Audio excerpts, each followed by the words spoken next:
had something inside me that told me I had to run to represent of these people that I have with me, that believe in the same things, that want to see some changes in Belo Horizonte.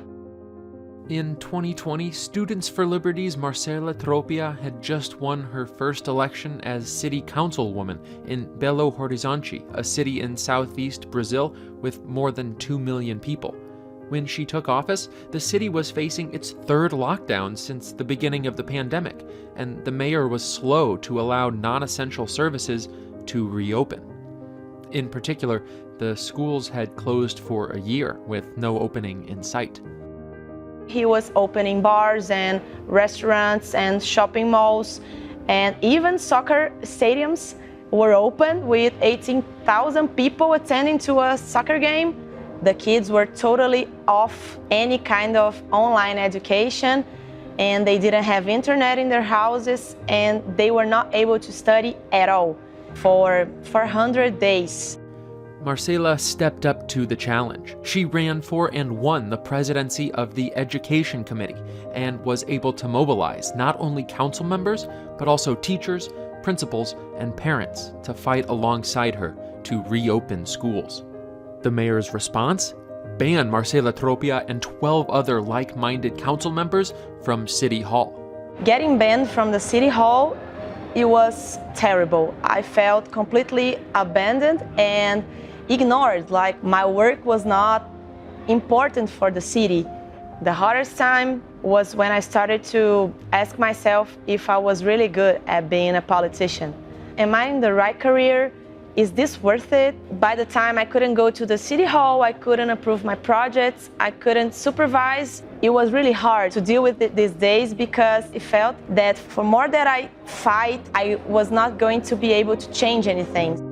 With Marcela at the helm, the Education Committee eventually convinced City Hall to reopen the schools. But then the mayor prepared to impose a fourth lockdown, and Marcela knew the battle was only beginning. She had to escalate her efforts and take legal action. So I worked with the prosecutors to keep this slow opening process until the last months of 2021. I got to know many families after that, and they were trying to start over. They were trying to relearn how to behave in this school environment. So it was special to see that it could have been worse if we hadn't fight with all the strength we did to reopen the schools. Marcela was successful, and the schools were finally fully opened that year. Her efforts did not go unnoticed. She was re-elected for her second term as city councilwoman in 2024, with almost twice as many votes as she had in 2020. For nearly a decade, Students for Liberty has been a guiding presence in Marcela's life.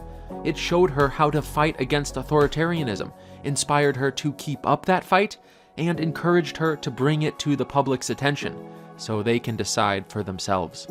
Students for Liberty were super important for my history, for my life, because back then in 2019, I thought I was alone. And I feel part of a community, and all the learning that Students for Liberty offers us, it's important.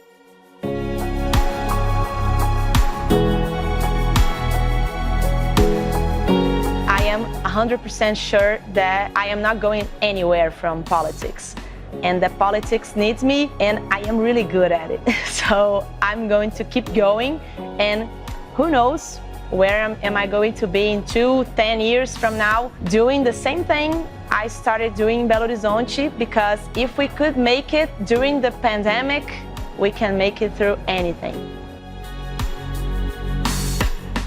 Help us empower more leaders like Marcela.